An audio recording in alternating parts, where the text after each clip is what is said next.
Hello ladies and gentlemen, in this episode I'm going to show you how to make a 360 photo with your drone. Two kinds actually. The first will be a 360 tiny world and the second will be a 360 Facebook photo that's going to look like you're floating in the middle of the sky that you can share with your friends. To take these photos I was using the DJI Mavic Pro and also using the Litchi app, which is a paid app. It costs around $20. You can get some free apps such as Hangar 360. However, with the automation in Litchi I definitely recommend it. So let's begin. So once you're happy with the positioning of your drone, and I think it's best if you leave something over the horizon, that's going to make a nice 360 photo for your first tiny world. You're going to switch from the FPV settings into the panorama settings, and these are the settings that I used. I believe they were the default settings, but just in case yours does not have the same, these are what they are. I have rows by 4, top angle at 15%, rows per photo 8, width 360, nadir set at 2, and capture strategy row by row. And I don't have any of the time settings set because that's just going to take a long time. And this is going to take a long time anyway, probably around 15-20 minutes. I usually have about 60% battery left, so be careful about that as well. Starting with 100 down to 60, so about 30 to 40 per battery. Just keep that in mind when you start. Once you start the drone, it's going to do it all automatically, and when it's finished, it'll return to its original orientation and position. One thing you have to be mindful of is that I have encountered the error 11, and this apparently happens if you either have a full SD card, your SD card isn't fast enough, or I think in my case, I was setting backup copies to my phone and my phone was too full. So by disabling my auto cache, that worked fine. I'm also shooting these photos in RAW, which is going to take maybe a little bit longer, and it may also depend on your signal quality. If you do it in JPEG, it'll be a lot faster, and also the editing process is going to be faster too. However, you may lose some light, and since we're doing a 360 with a lot of different light angles, you may want to keep all that detail just to edit later. Now, because I shot my photos as RAWs, I'm going to have to switch them into JPEG first. So if you did yours in JPEG, you can skip this step. However, if you have not, this is the settings that I use to edit my photos generally.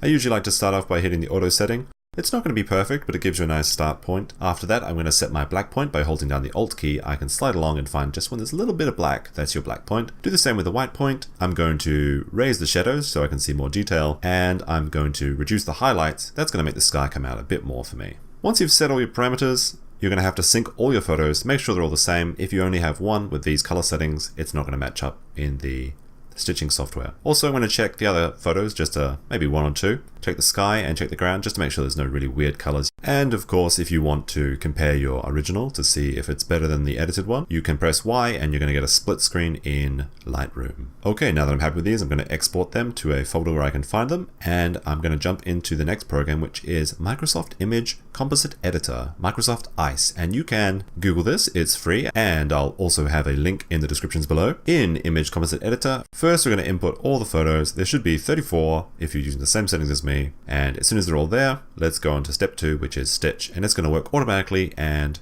it might take longer depending on your computer, but once it's done, we'll get to the next part.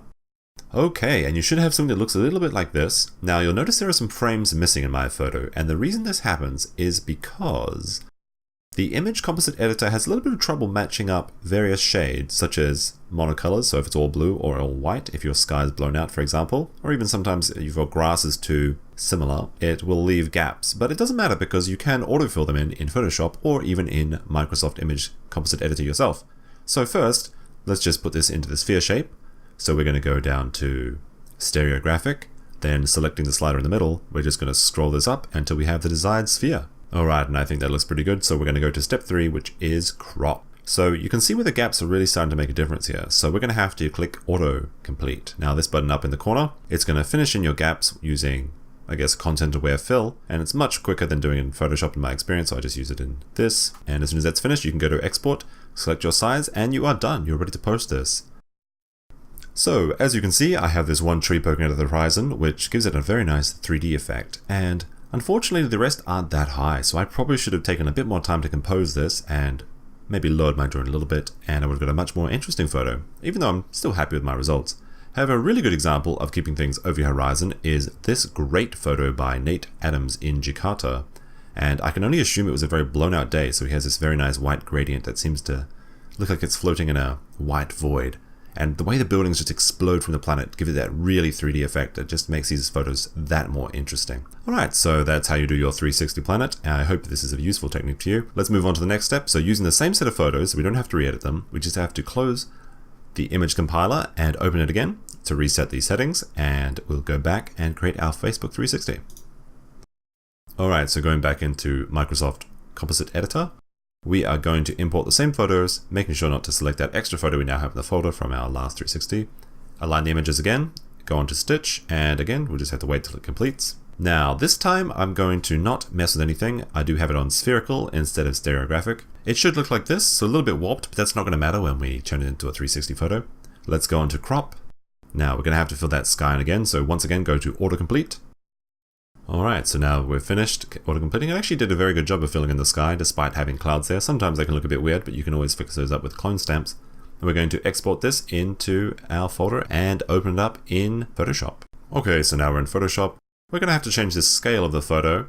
Facebook is a little bit particular about those, so we're going to have to make it so that it is twice as wide as it is high. So I'm going to go into Scale, Canvas. I'm going to change these from centimeters to pixels, and we can see that the width is this many pixels wide, so I'm just going to make the height half of that, and it's quite a nice even number, so I can easily turn it in half, although if it's a weird number and you're not so good at math, just make sure you use a calculator or something. Okay, so now we have this extra space in the top that we need to fix up, so I'm just going to select a big portion of the sky and go to Transform and Scale and just drag it up.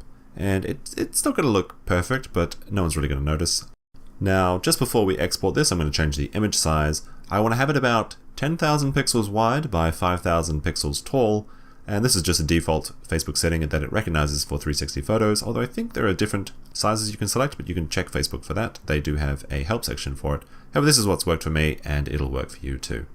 Alright, so now I'm ready to export it. However, this is quite a large image. Of course, we used RAWs, and these are very big photos, so I think this is about 600 megabytes large, and it's going to be a bit annoying to save and upload, so I'm going to reduce the quality on it just a bit. I'm going to save this as a JPEG, because that's a good way of preserving your photos' colors.